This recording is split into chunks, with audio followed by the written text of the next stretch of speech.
Hello बच्चों, नमस्कार। Today we are going to talk about how to get the continuous flow of the electric current. ठीक ना, तो हमको इलेक्ट्रिक करंट का कंटिन्यूअस फ्लो चाहिए। इसके लिए हम लोग क्या करने जा रहे हैं देखेंगे। सपोज दैट हमारे पास एक कोई कंडक्टिंग वायर है, ठीक ना, एक कंडक्टिंग वायर ऐसे पड़ा है, किसी बैटरी वैटरी जुड़ा नहीं है, ठीक ना। तो इसके अंदर बहुत सारे फ्री इलेक्ट्रॉन होंगे, ठीक ना। ये फ्री इलेक्ट्रॉन इस कंडक्टर के अंदर रैंडम मोशन करते रहते हैं, जिग जैग मोशन करते रहेंगे ऐसे। इनका कोई नेट डिस्प्लेसमेंट नहीं होता, इसकी वजह से इसमें कोई करंट फ्लो नहीं होगा, ठीक है ना। हम क्या करेंगे, इस कंडक्टर को किसी बैटरी या सेल से जोड़ देंगे, इसके टर्मिनल को किसी बैटरी या सेल से जोड़ देंगे। माना ये बैटरी V वोल्ट की है, ठीक ना। तो ये बैटरी का पॉजिटिव टर्मिनल है, ये वाला निगेटिव टर्मिनल है। तो पॉजिटिव जुड़ा तो ये वाला साइड पॉजिटिव टर्मिनल हो जाएगा, ये वाला साइड निगेटिव टर्मिनल हो जाएगा। इसको आप हायर पोटेंशियल भी बोल सकते हैं, इसको लोअर पोटेंशियल बोल सकते हैं, ठीक है ना। अब due to the potential difference इस कंडक्टिंग वायर के अंदर इलेक्ट्रिक फील्ड जनरेट हो जाएगा इस डायरेक्शन में, because electric field line always flow from higher potential to lower potential. इस तरह से इलेक्ट्रिक फील्ड लाइन जनरेट हो गई है। अब हम लोग पढ़े थे जो इलेक्ट्रिक फील्ड लाइंस हैं ये चार्ज पे फोर्स लगाती हैं। जैसे फोर्स का जो फार्मूला है charge into electric field, charge into electric field, इस तरह से है। अब जो इस कंडक्टर के अंदर है वो फ्री इलेक्ट्रॉन है जो कि निगेटिवली चार्ज पार्टिकल होते हैं। तो निगेटिवली चार्ज पार्टिकल है, तो इस पे जो फोर्स लगेगा, ठीक है, इलेक्ट्रिक फील्ड के अपोजिट डायरेक्शन में लगेगा। तो इस पे इधर फोर्स लगना स्टार्ट हो जाएगा, जो इलेक्ट्रॉन है इधर के डायरेक्शन में भी फोर्स लगना स्टार्ट हो जाएगा। तो इलेक्ट्रॉन क्या करेंगे, इलेक्ट्रिक फील्ड के अपोजिट डायरेक्शन में ड्रिफ्ट होंगे, सरकेंगे। तो इस तरह से इस वायर में इलेक्ट्रॉन का चलना स्टार्ट हो जाएगा, ठीक है। इस तरह से इलेक्ट्रॉन चल रहे हैं, तो इलेक्ट्रॉन ऐसे पूरा सर्किट में घूम रहे हैं, ठीक ना। तो इलेक्ट्रॉन इस सर्किट में घूमे, क्यों घूमे, because of the potential difference, because of the potential difference, because of the battery. तो इस तरह से अगर घूमे हैं तो हमारी कन्वेंशन क्या है, जिधर निगेटिव चार्ज फ्लो करता है उसके अपोजिट में करंट की डायरेक्शन है, तो करंट हमारा इस तरह से फ्लो हो जाएगा। देखिए इस तरह से करंट आएगा, इस तरह से हमारा इस सर्किट में करंट फ्लो हो गया। तो अगर हमें चाहते हैं कि कंटिन्यूअस करंट फ्लो होता रहे तो हमको बैटरी अप्लाई करना पड़ेगा, यानी कि हमेशा हमको पोटेंशियल डिफरेंस मेंटेन करना पड़ेगा इस कंडक्टर के क्रॉस, ठीक है। इसी चीज को यहाँ पर पूरा डिटेल में लिखा गया, देखेंगे। Electric current flow between two points, ठीक है, 2 पॉइंट के बीच में इलेक्ट्रिक करंट फ्लो हो रहा है बिकॉज ऑफ पोटेंशियल डिफरेंस। क्यों फ्लो हुआ है, because of the potential difference. Potential difference की वजह से 2 पॉइंट के बीच में इलेक्ट्रिक करंट फ्लो होगा। अब आगे बोला जा रहा है simplest way to maintain a potential difference. सबसे आसान तरीका जो पोटेंशियल डिफरेंस को मेंटेन करने का है बिटवीन द टू एंड्स। आप कंडक्टर के दोनों एंड के बीच में पोटेंशियल डिफरेंस मेंटेन करना है, so as to get a continuous flow of the current. हमको continuous flow of the current चाहिए, is to connect the conductor between the terminals of a cell और battery. जो conductor का terminals है उनको cell या बैटरी से आप जोड़ दीजिए, तो आपको continuous flow of the current in the wire मिल जाएगा, ठीक है ना। आगे बात करते हैं due to the chemical reaction होने की वजह से गोइंग इनसाइड द सेल और battery the potential difference is maintained. ये पोटेंशियल डिफरेंस मेंटेन होने के पीछे यहाँ पर केमिकल रिएक्शन है। कभी हम बहुत डिटेल में बैटरी के बारे में पढ़ेंगे, इसमें कैथोड है, एनोड होते हैं, इलेक्ट्रोलाइट्स होते हैं, सॉल्यूशन होते हैं, वहाँ बैटरी फोर्स लगता है, जिसकी वजह से बहुत सारी चीजें मैकेनिज्म होता है, ठीक है ना।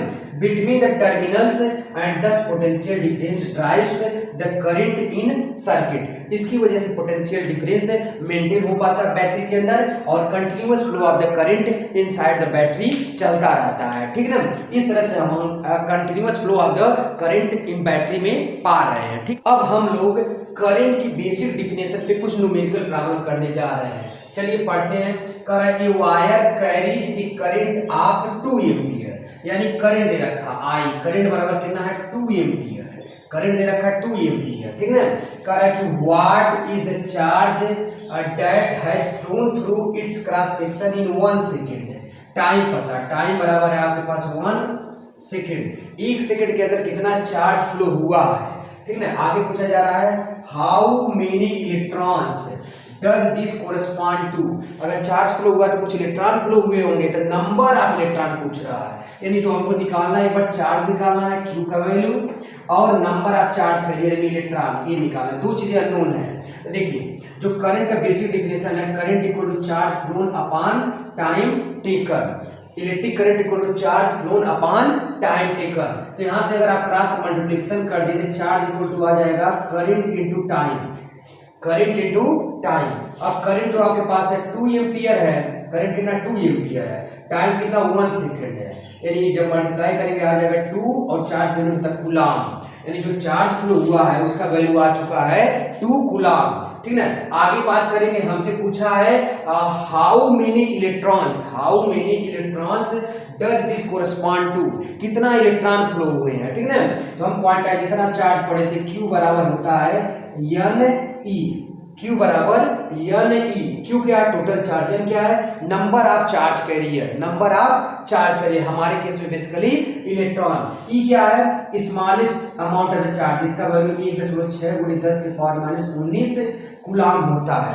हमको ये स्मॉल n निकालना है, तो आप ही देखिए स्मॉल n इक्वल टू हो जाएगा Q/E, और Q का वैल्यू हमारे पास आया 2 और E का वैल्यू आपके पास है 1.6 मल्टीप्लाई बाय 10 की पावर -19। ठीक है, आप क्या करें 10 का मल्टीप्लाई कर दीजिए ऊपर नीचे, तो हो जाएगा आपके पास 20/16 मल्टीप्लाई बाय 10 की पावर 19। देखिए -19 है ऊपर जाएगा +19 हो जाएगा, और इसमें हमने 10 का मल्टीप्लाई कर दिया तो 20 हो जाएगा और इससे हो जाएगा 16, एक कैंसिल आउट हो जाएगा। जब इसको आप कैंसिल करेंगे तो 4 से 4 5 जा और 4 जा मल्टीप्लाई बाय 10 इसकी पावर 19, इसको और सिंप्लीफाइड करेंगे तो 1.25 आ जाएगा मल्टीप्लाई बाय 10 इसकी पावर 19, यानी इतना इलेक्ट्रॉन यहाँ से कोरिस्पॉन्ड होगा निकलेगा। ठीक है, how many electron does this correspond to, यानी इतना number of the electron transfer होंगे तब जाके 2 कूलम चार्ज का ट्रांसफर हो पाएगा। यानी आप देख रहे हैं ना 2 कूलम चार्ज बहुत बड़ा चार्ज है, 1 कूलम ही बहुत बड़ा होता है,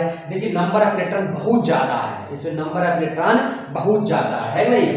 अगला क्वेश्चन करते हैं, कह रहा है आयन इलेक्ट्रॉन है, बीम है जनरेटर्स 1 मिलीमीटर स्क्वायर।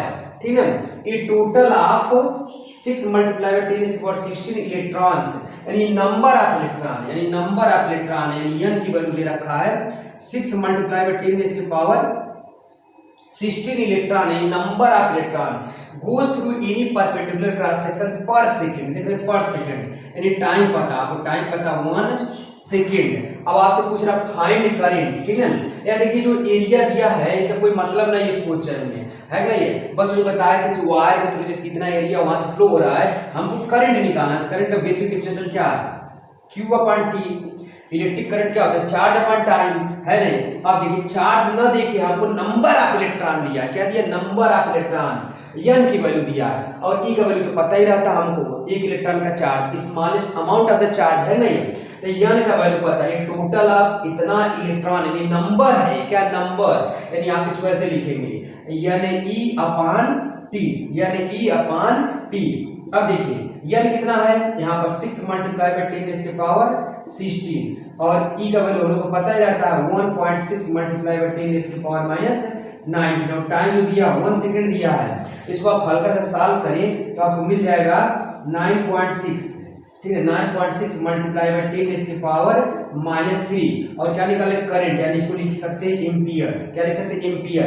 आपको याद हो तो हम बताया था 10 की पावर -3 को मिली भी बोलते हैं, इसको आप और अच्छे से लिख सकते हैं 9.6 मिली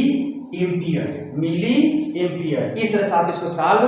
अब हम लोग अगले क्वेश्चन की बात कर रहे हैं, इसमें कह रहा है कि what is the current flowing through a conductor, what is the current flowing through a conductor if 1 million electrons, यानी नंबर ऑफ इलेक्ट्रॉन बता रहा है कितना 1 million electrons are crossing in 1 millisecond through a cross section of it from A to B. मान लीजिए इसका कोई cross section हो ऐसे, ठीक है 1 मिलियन इलेक्ट्रॉन इस क्रॉस सेक्शन को ए से बी पे ऐसे क्रॉस कर रहे हैं, इलेक्ट्रॉन जो जा रहे हैं फ्रॉम ए टू बी, मान लीजिए ऐसे इलेक्ट्रॉन ऐसे फ्लो हो रहा है, ठीक है ना, ए से बी की तरफ ऐसे इलेक्ट्रॉन जा रहे हैं, ठीक है ना। तो आपसे पूछ रहा है कितना करंट आएगा, तो गिवन डाटा पहले लिखिए, आपका नंबर ऑफ इलेक्ट्रॉन दिया 10⁻⁶ लिख सकते हैं, 1 मिलियन में आपके पास 10⁻⁶ हो जाएगा, ठीक है ना। टाइम दिया है, टाइम लिखिए 1 मिली सेकेंड है, यानी 1 × 10⁻³ सेकेंड लिख सकते हैं, मिली, हम याद करिए मिली मतलब होता है 10⁻³ ठीक है ना। अब कह रहा है क्रॉस सेक्शन, यानी यही डाटा अवेलेबल हमको चाहिए। Current equal to basic formula होता है चार्ज अपॉन टाइम, अब देखिए Q बराबर आप लिख सकते हैं NE/T, है नहीं, क्योंकि नंबर ऑफ इलेक्ट्रॉन पता है तो आप इसको लिखेंगे 10⁶ हो गया नंबर ऑफ इलेक्ट्रॉन। E का वैल्यू हम लोग को पता होता है, एक इलेक्ट्रॉन का charge 1.6 × 10⁻19 coulomb upon time 1 millisecond 10⁻³ ठीक है। अब देखिए ये 10⁻³ ऊपर जाएगा तो प्लस हो जाएगा तो +3 और 6 9 यानी 9 + 19 माइनस यानी जो करंट आ जाएगा आपके पास 1.6 × 10⁻10 बचेगा एम्पियर में, है ना। ये 9 पावर प्लस 19 पावर माइनस में तो 10 पावर माइनस में बचेगा।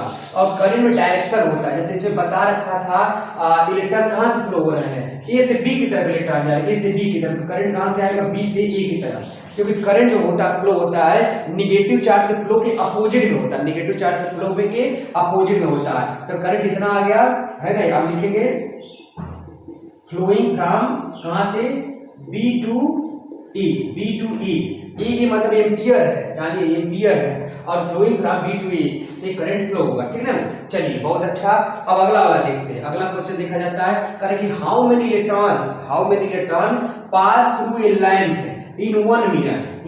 लेकिन टाइम पता चल गया तुरंत है, लिखिए टाइम बराबर आपके पास 1 मिनट यानी सेकंड में लिखेंगे 60 second.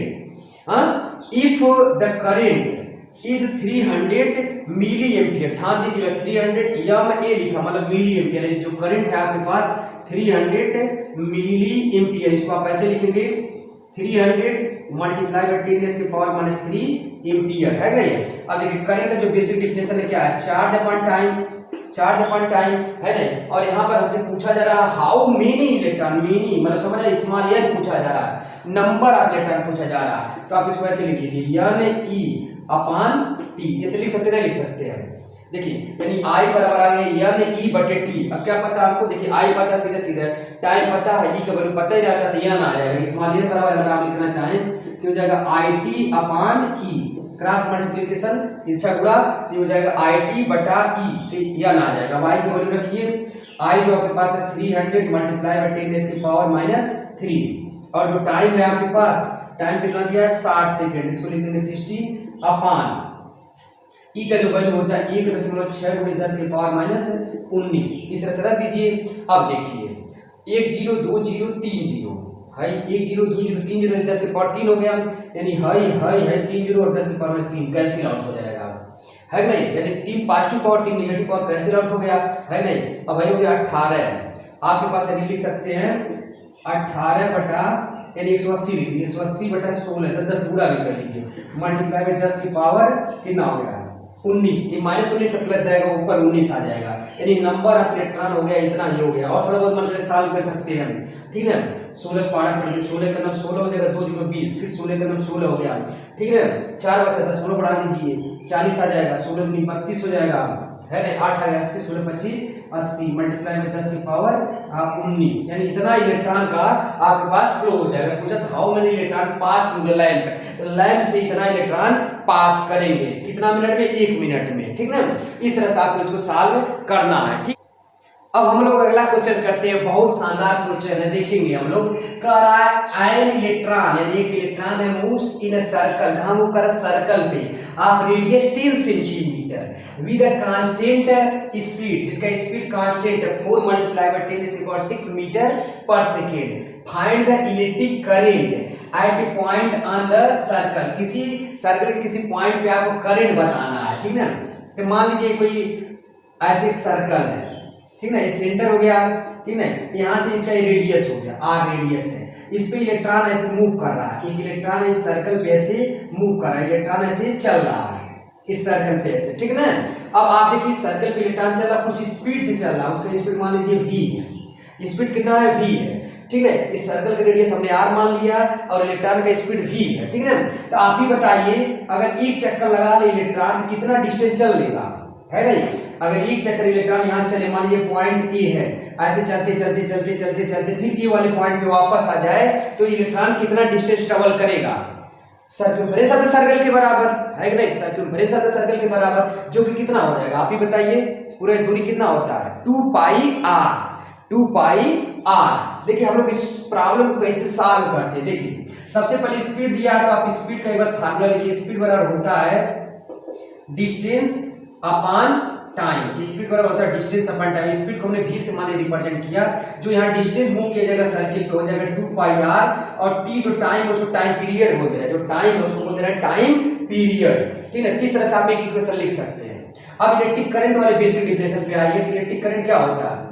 Charge flown upon time taken. अब हमने एक चक्कर का टाइम देखना चाहते हैं, उसको हम टाइम पीरियड लिख देंगे। क्या लिख देंगे? Time period.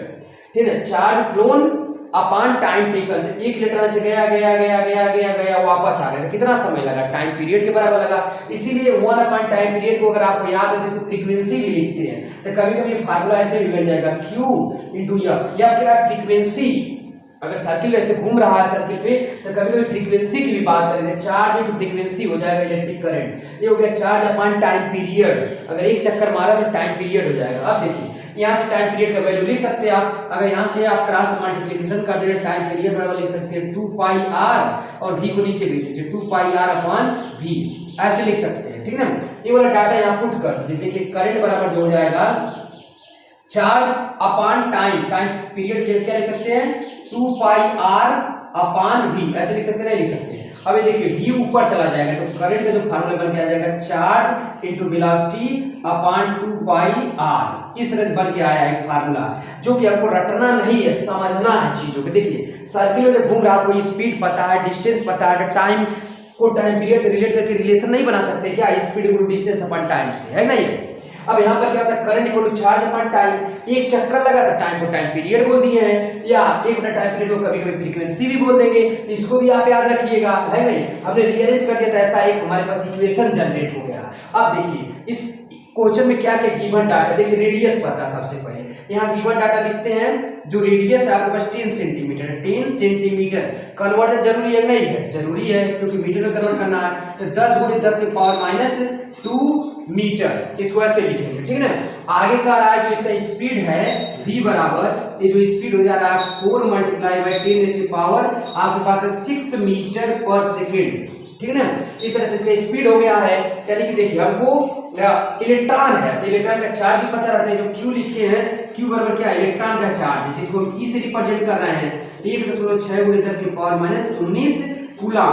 यानी देखिए इलेक्ट्रॉन का चार्ज भी पता है, इलेक्ट्रॉन की वेलोसिटी भी पता है, इलेक्ट्रॉन के रेडियस भी पता है, और 2 पाई तो पता ही रहता है, यानी हम इलेक्ट्रिक करंट यहाँ से निकाल सकते हैं। देखिए तो करंट बराबर हो जाएगा, हम लिख सकते हैं I बराबर हो गया Q का वैल्यू कितना है? इलेक्ट्रॉन के चार्ज के बराबर है, जो कि हमारे पास कितना है?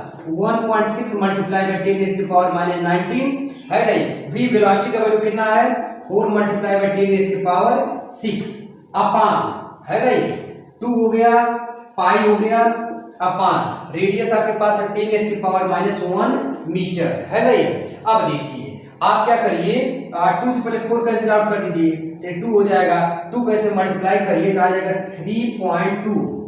2 का 1.6 से मल्टीप्लाई करें 3.2, और पाई का जो वैल्यू होता है 3.14 होता है। मल्टीप्लाई बाई देखेंगे 10 के पावर माइनस 1 है, ऊपर जाएगा प्लस हो जाएगा, 6 पावर प्लस में, 1 पावर 7 पावर प्लस में, माइनस 19 है। ठीक है, 19 पावर नेगेटिव में है और 7 पावर प्लस में, तो आ जाएगा 10 इसकी पावर माइनस 12, है नहीं। ये देख रहे हैं नियरली कैंसिल आउट हो जाएगा, लगभग बराबर है, तो हम नियरली आंसर लिख दे रहे हैं, आ जाएगा 10 इसकी पावर माइनस 12 एम्पियर। इस तरह से आपने करंट निकाला। ये बहुत अच्छा क्वेश्चन है, ठीक है। एक बार इसको अच्छे से कर लीजिए, देख लीजिए, ठीक है। इतना करंट का बेसिक क्वेश्चन आप निपटाइए, ठीक है ना। आगे हम लोग फिर सर्किट वर्किट का बात कर रहे हैं, ठीक है। तब तक के लिए थैंक यू वेरी मच, धन्यवाद।